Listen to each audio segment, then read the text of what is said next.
Bonjour et bienvenue dans ce podcast de la campagne SUB, donc le bœuf durable européen. Je suis aujourd'hui attablé avec Philippe Bouillon. Philippe, vous êtes le président de la Fédération des bouchers de Belgique. Voilà, oui, bonjour à tout le monde. Donc je suis le coprésident de la Fédération nationale des bouchers de Belgique, également le président des producteurs de jambon d'Ardenne et de saucisson d'Ardenne IGP. Quelques petites questions, Philippe, tranquillement. Que représente pour vous le concept de durabilité dans ce métier de boucher ? Le concept de durabilité dans ce métier de boucher, il a plusieurs aspects. Bien sûr, c'est le respect de la nature, le respect des agriculteurs qui travaillent des produits d'exception, le respect de notre environnement, le respect de nos traditions, puisqu'on a une tradition en Wallonie, en tout cas, de production de viande bovine qui est quand même ancrée depuis maintenant un certain temps. Je ne vais pas dire des siècles, mais presque. Loin, oui. Donc tout ça est important pour nous. Le respect de notre environnement et l'impact climatique de la production bovine nous fait réfléchir également. Comment est-ce qu'on intègre en tant que boucher les fameux piliers de la durabilité, ce fameux pilier environnemental, social et économique? La durabilité économique elle est quand même importante aussi. Tout à fait. Donc comment est-ce qu'on l'intègre ? On essaye d'avoir les circuits les plus courts possibles. C'est parfois pas évident parce qu'on est soumis à des problématiques économiques comme la présence d'abattoirs de proximité. Pour vous, en tant que boucher et que président, quels sont les défis auxquels on doit faire face pour rendre l'élevage bovin plus durable au niveau européen et au niveau local d'ailleurs ? Au niveau de l'élevage, je veux dire le système qu'on a ici, en tout cas en Wallonie, en province du Luxembourg, est pour moi un système qui est tout à fait pérenne au niveau de l'environnement, puisqu'on a des élevages locaux, de petite taille, familiales. Bon, là, c'est toujours la problématique de l'engraissement et parfois des tourtereaux qui sont importés, notamment du soja qui vient d'Amérique du Sud.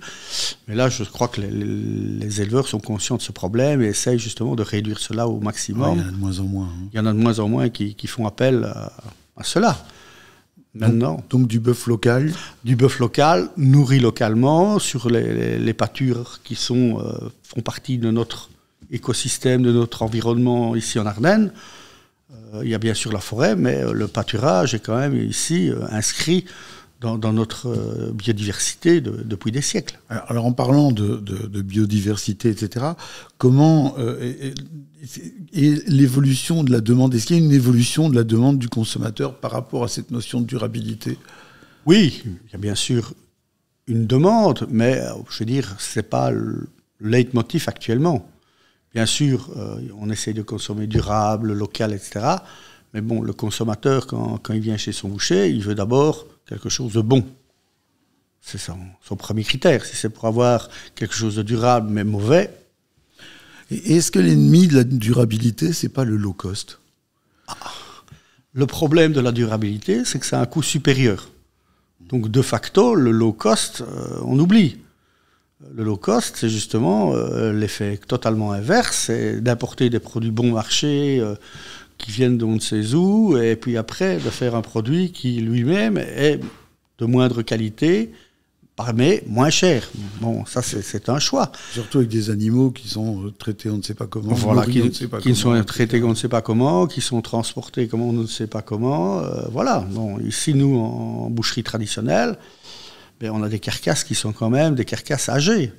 On travaille sur des femelles qui ont 3, 4, voire 5 ans. Ça a un coût environnemental, j'en suis conscient, mais bon, et c'est un coût financier aussi important. Voilà, mais on est sur un produit qualitatif.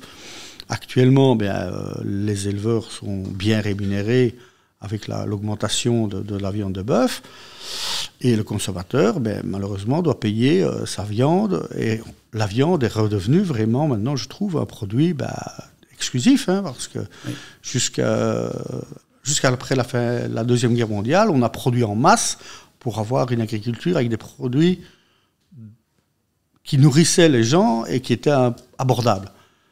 Mais bon, maintenant, je veux dire, la viande, en tout cas la viande bovine, redevient maintenant un produit de luxe. Oui, l'augmentation du prix des carcasses voilà. liée aux épidémies, enfin aux épisodes. Aussi de fièvre afteuse. La langue bleue. Voilà, la langue bleue, tout cela. Et aussi la réduction intrinsèque du cheptel.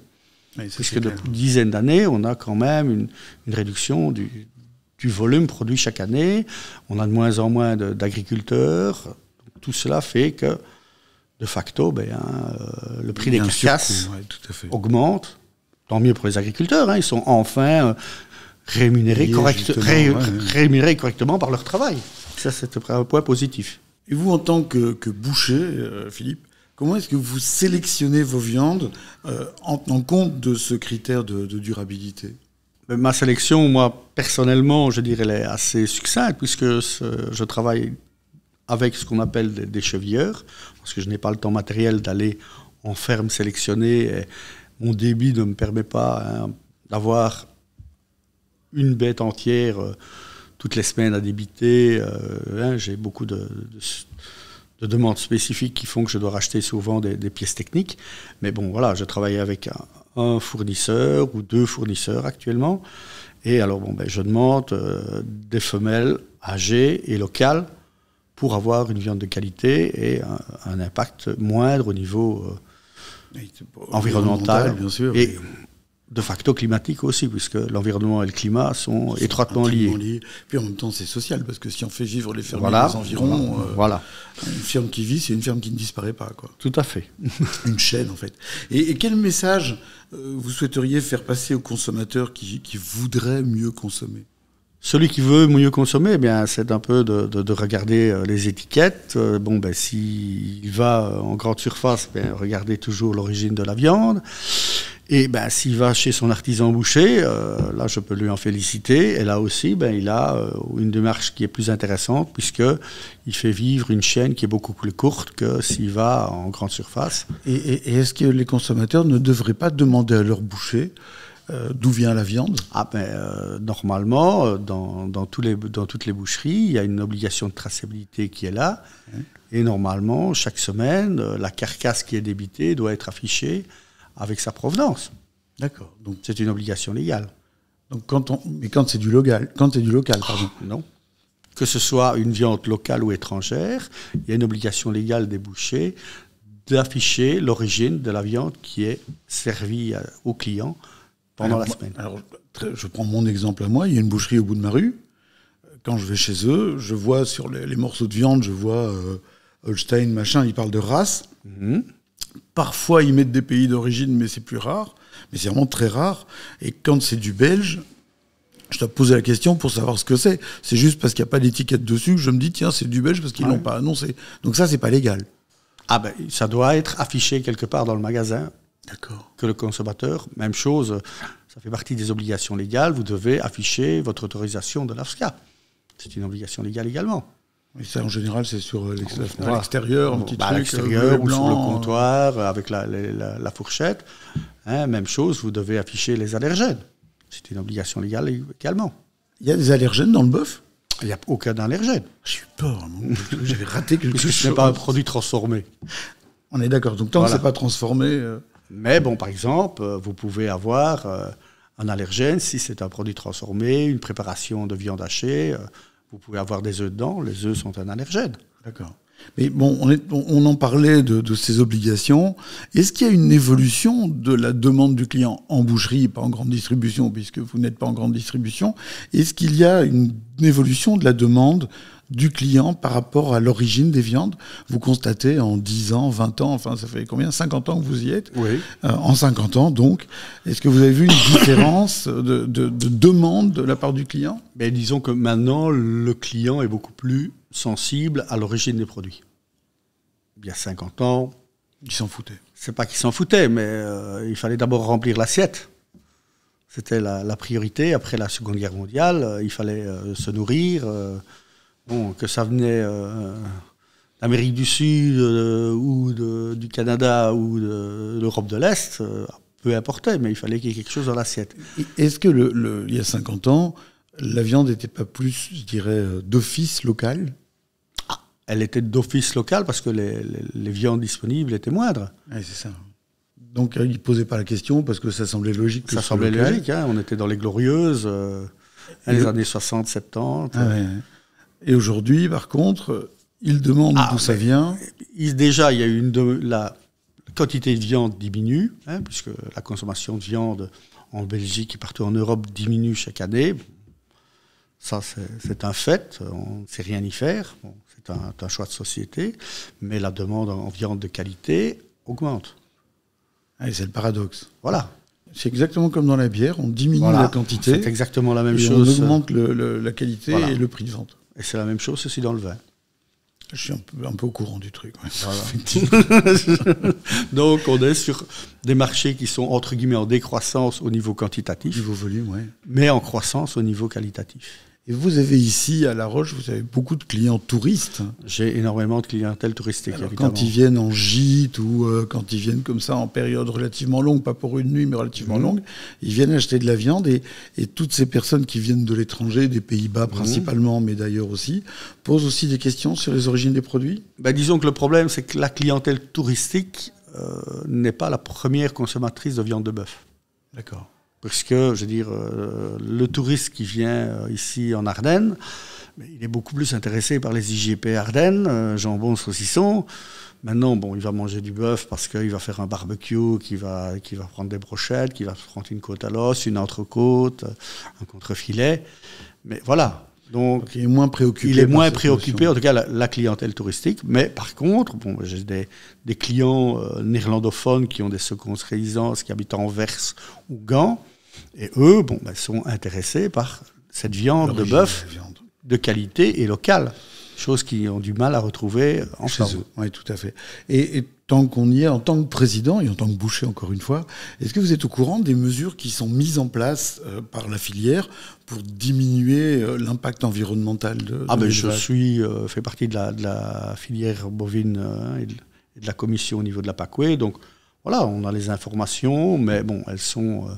ce sont des informations qui sont parfois un peu confidentielles parce qu'elles ne sont pas diffusées au grand public. Maintenant, est-ce que le grand public, à savoir le savoir du comment, du pourquoi, du parce que... Non, voilà. Parfois, il vaut mieux pas, parce qu'on se mélange tellement les pinceaux. Ça va faire beaucoup de confusion, mais il y a un souhait et une volonté de réduire l'impact environnemental de la production de viande en Wallonie et en Belgique.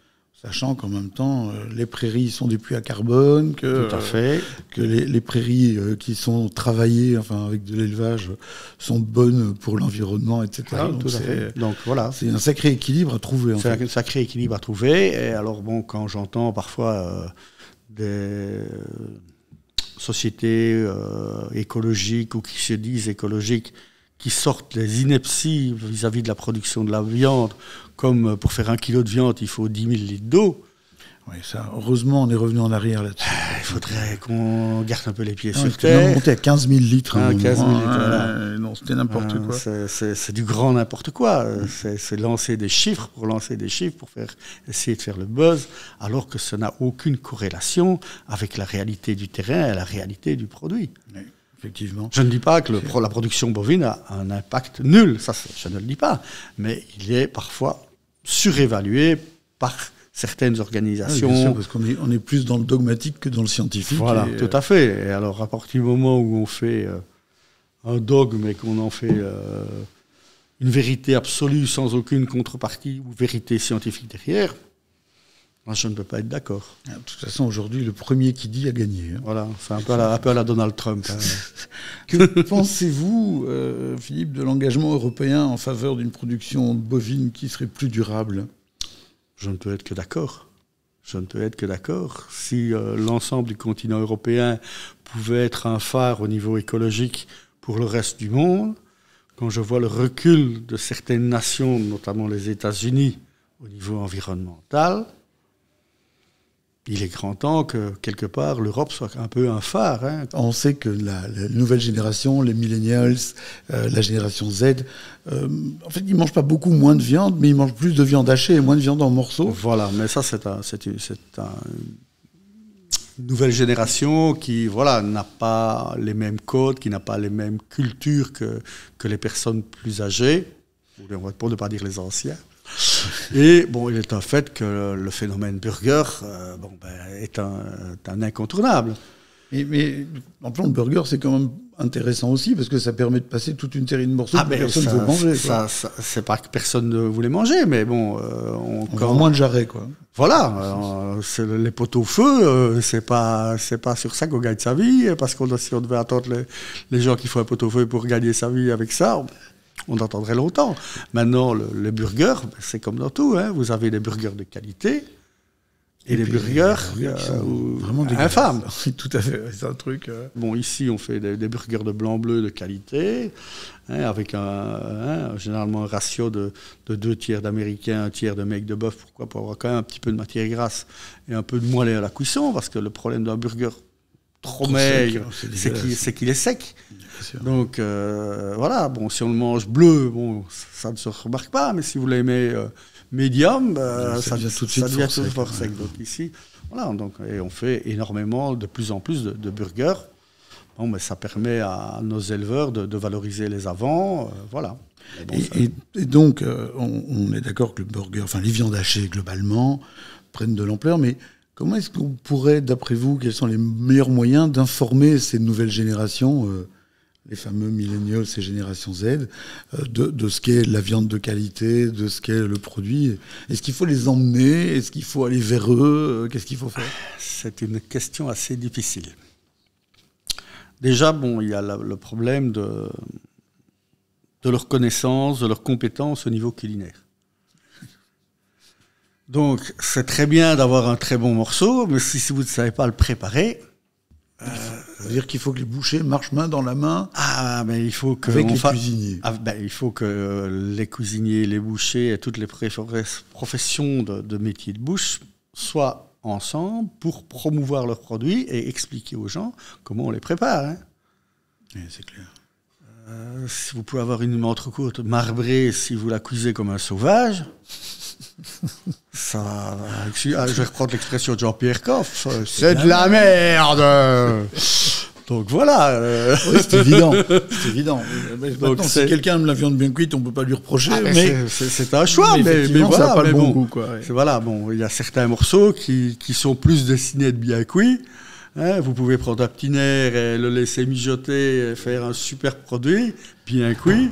Oui, parce que du petit nerf saignant, c'est dégueulasse. C'est compliqué aussi. Ça se mange pas, quoi. Donc, mais bien cuit, c'est fondant, c'est moelleux, avec une belle garniture de légumes autour, c'est quand même un plat.